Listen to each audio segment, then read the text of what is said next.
Olá, sou eu, Marco Túlio, da Estante Etrusca, e no vídeo de hoje iremos falar sobre A Filha do Capitão, de Alexander Pushkin, com tradução de Boris Schneiderman, da coleção Leste, organizado pela editora 34, que organizou recentemente muitas traduções de obras da literatura russa, grandes clássicos, além do Pushkin, como Dostoiévski, Tolstói e Gogol. Além disso, também, além da editora 34, também a Martin Claret também tem feito coletâneas de contos clássicos russos e também de contos góticos russos na sua biblioteca. Mas hoje vamos falar sobre A Filha do Capitão, que é o único romance em prosa de Pushkin, que foi publicado em 1836, poucos meses antes da sua morte fatal, que ocorreu depois de um duelo, um daqueles duelos assim, que a nobreza realizava na época, porque o Pushkin era membro da corte, e sua família já tinha longa tradição dentro da corte do Tsar. E ele escreveu essa obra durante o governo Nicolau I, que tinha readmitido ele para a corte depois de anteriormente ser punido por conta dos seus ideais liberais para a época, e também muito também por conta da sua vida boêmia. Aí quando ele retornou a São Petersburgo, ele ficou muito interessado pelas obras da historiografia russa, muito particularmente do Dr. Karenzin, que compilou a famosa História do Estado Russo. E ele ficou fascinado pela escrita de Karenzin, que ele decidiu fazer um romance histórico, baseado em um período histórico da história russa.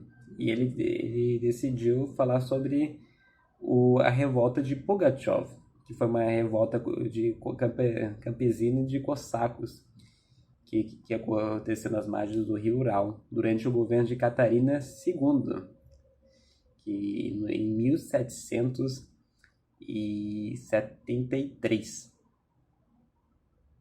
Exato, muitas datas.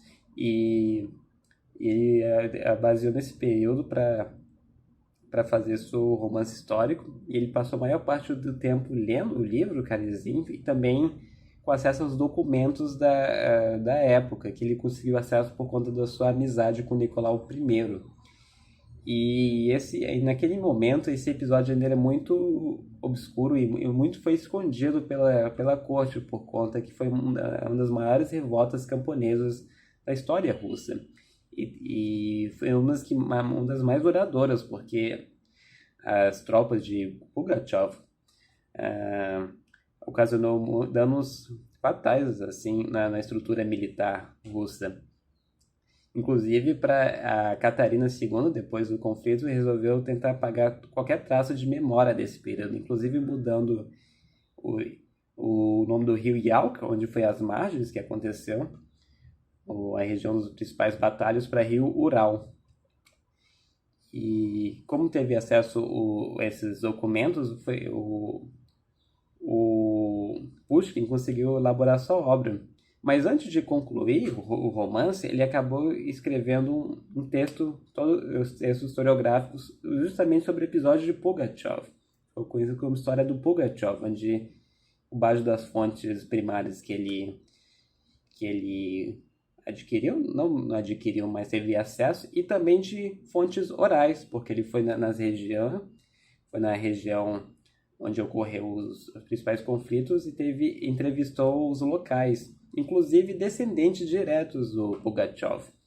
E a composição da obra é muito interessante, porque ele teve as fontes oficiais do Estado, condenando Pugachev, e com base de relatos populares que eram amigáveis a Pugachev, porque essas revoltas campesinas dos cosacos estavam muito relacionado a uma resposta imediata contra as pressões que a corte russa estavam fazendo sobre os campesinos, sobretudo por conta das altas taxações e restrições que estavam sofrendo. ele conseguiu balancear muito bem essas duas perspectivas sobre a revolta de Pugachev.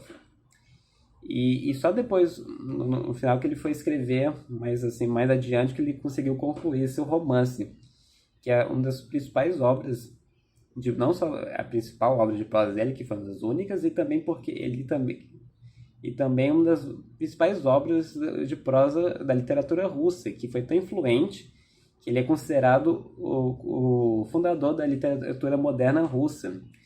Que depois dele surgiram muitos grandes escritores se inspiraram nele, como Gogol e Tolstói. E o Pushkin já tinha uma certa fama literária porque ele ficou muito conhecido por conta da sua coletânea poética.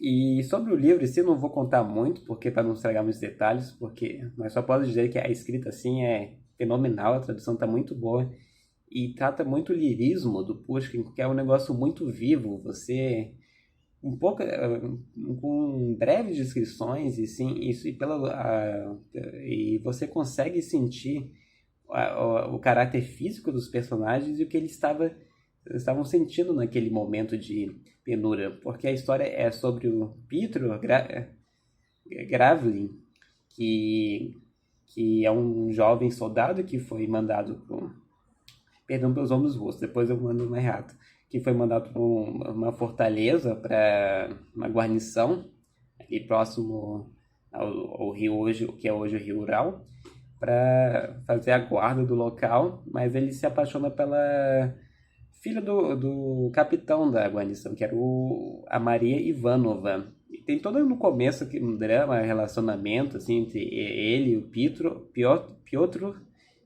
Peter, enfim, preciso praticar melhor meu russo. E com os outros membros, soldados ali da guarnição, e seu romance que foi um vai e vem danado com a Maria Ivanova.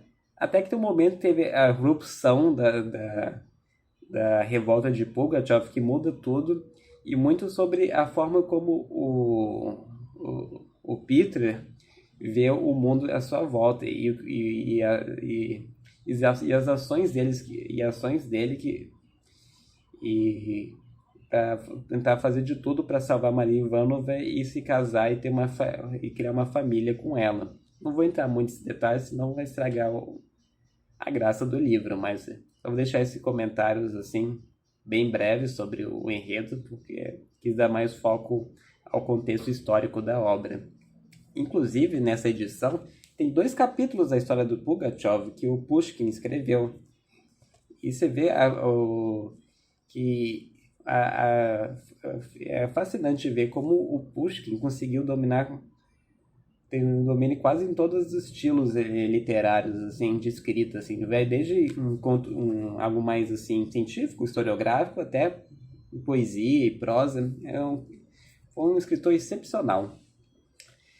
E esse é o vídeo de hoje, espero que vocês tenham gostado. Foi o primeiro vídeo de literatura russa aqui no canal, espero que vocês tenham gostado. Deixe suas opiniões na seção de comentários aqui do lado. E também curtam o vídeo, dá um joinha, coraçãozinho, que também está em uma dessas partes do vídeo. E é isso, muito obrigado e até a próxima!